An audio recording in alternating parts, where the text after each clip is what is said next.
กับทักทายสบายดีพี่น้องชาวลาวสวัสดีพี่น้องชาวไทยวันนี้กลับมาเป็นอย่างไรทุกคนนะสิพาทุกคนไปเลาะเล็บเบิ่งบรรยากาศเขาเจ้าพาดเข้าทุกคนนะปั้นเข้าว่าง่ายซะก็ไปทุกคนเลยผสมแล้วก็ลืมทุกคนนักแข่งทุกเก้าอย่าทิ้งอย่าปะอย่าละอย่าไล่ทุกคนเลยคอยก็บ่มีอย่างมีแต่คำขอบคุณขอบใจทุกคนการงานมาเลี้ยงทุกคนเลยประมาณนี้จริงเขาเจ้าปั้นเข้ากับอย่างงงๆทุกคนถ้าหากบ่ยินเสียงยังกาขอโทษขออภัยทุกคนเพราะว่าเสียงจักอาจจะดังนิดนึงทุกคนเลยประมาณนี้ทุกคนเลยถือว่าพอตอนเขาเจ้าปั้นเข้าละแต่ประมาณนี้ละถือว่าเขาเจ้าปั้นก็ได้หลายทุกคนเลย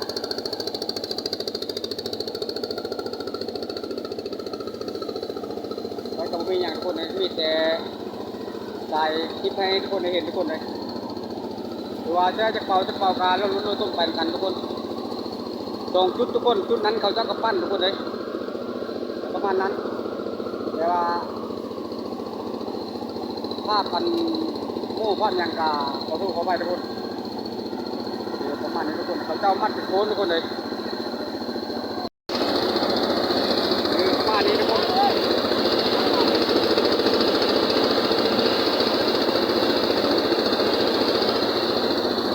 ก่อนจะได้เข้าเม็ดนี้ก็ธรรมดาทุกคนเลยเม็ดนี้ก็ได้คือว่าได้ใช้มือแห้งทุกคนประมาณนี้ทุกคนเลย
เดี๋ยวว่าได้ลายเป่าเติบทุกคนเลยคือว่าเกือบประมาณ100เป่าทุกคนเลยประมาณนี้อันคิดไล่กลายเป็นเงินกับโยกลายล้านเติบหลายล้านกีบเติบทุกคนเลยกันนั้นเป็นหมื่นกับลายหมื่นเติบทุกคนมาตัวลายเขาเจ้ากันอาศัยกินแล้วทุกคนเลยมันไม่ยังลายหรอกประมาณนี้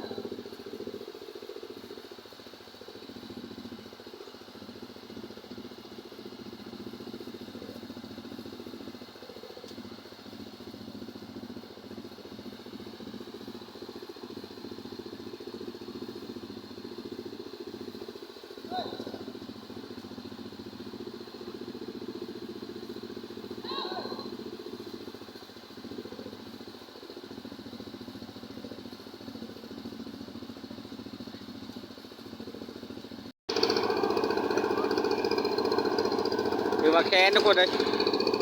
ถือว่าเพิ่นพลังทุกคนเลย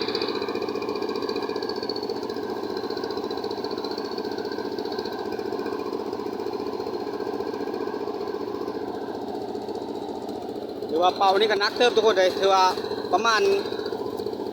40คนเลย40กิโลกรัมอะไรเป็นหมื่นกับประมาณ30,000ปลายทุกคนเลย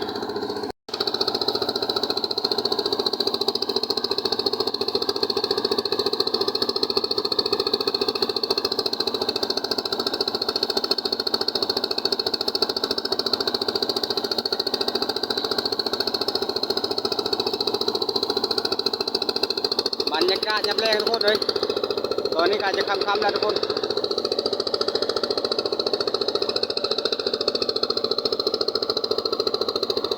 ชีวิตของชาวไร่ชาวนาทุกคนเลยก็ประมาณนี้ละ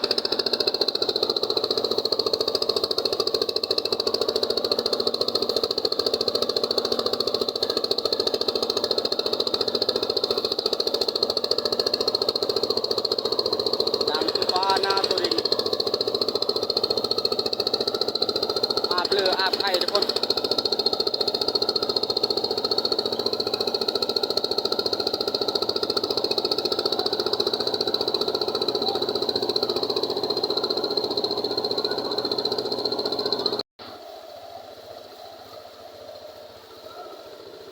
คือว่าได้ใส่แห้งทุกคนเอ้ยเห็นอย่างก็ได้ใส่แห้งงานสูงทุกคนเลย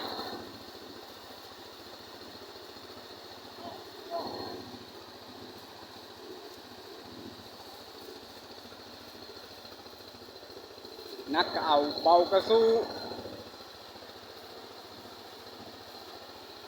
กับบ่มีอย่างไรเราทุกคนเลยชาวไร่ชาวนาก็ประมาณนี้ละ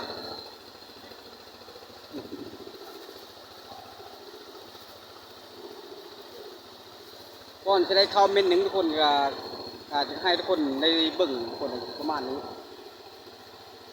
เหนื่อยหรือว่าทำใดกับประมาณนี้ทุกคนเลยคนลูกชาวไร่ชาวนานี่คือว่าได้สู้จริงๆทุกคนเลยคันบ่สู้กับบ่ได้กินแท้ๆทุกคนอันว่าชาวไร่ชาวนาแถวชนบทคือบ้านค่อยเองและว่าง่ายซัก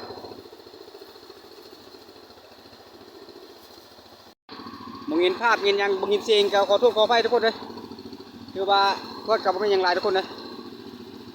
คือว่านี่ก็เขาเจ้ามาคนเกมมาคนทุกคนเลยคนขึ้นเล้าประมาณนี้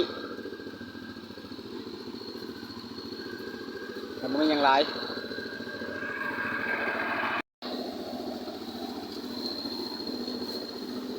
อยากได้ใช้ให้งานนั่นนึงทุกคนเลยก่อนจะได้คนขึ้นมาเนี่ยกัน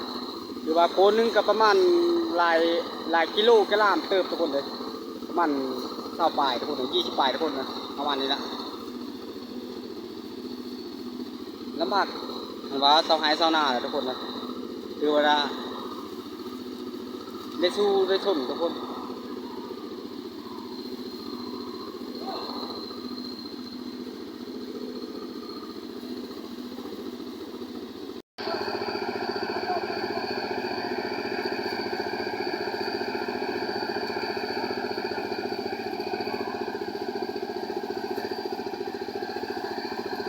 อันนั้นละเขาเจ้าปั้นแล้วทุกคนปั้นแล้วเขาเจ้า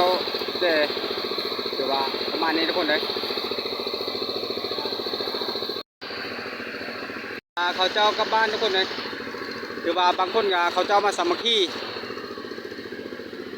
แต่ว่าจุดนี้ล่ะคือว่าปั้นทุกคนเลยคือว่าพาพายุทุกคนประมาณนี้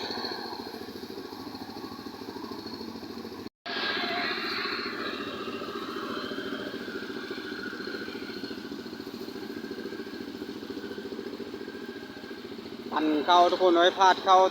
ตะกี้แต่ก่อนละเอามือค้นทุกคนเลยเอามือฟาดคือว่าลำบากหน่อยนึงทุกคนคือว่าสมัยนี้ละคือว่าสมัยไม่ประมาณนี้ทุกคนเลยคือว่าใช้ความเร็ว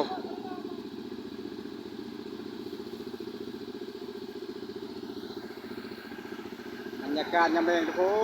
นปั้นเข้าเอาทุกคนในคลิปนี้ก็ถือว่ามาทำนี้ก็มาไม่มีอย่างไรสายให้ทุกคนเห็น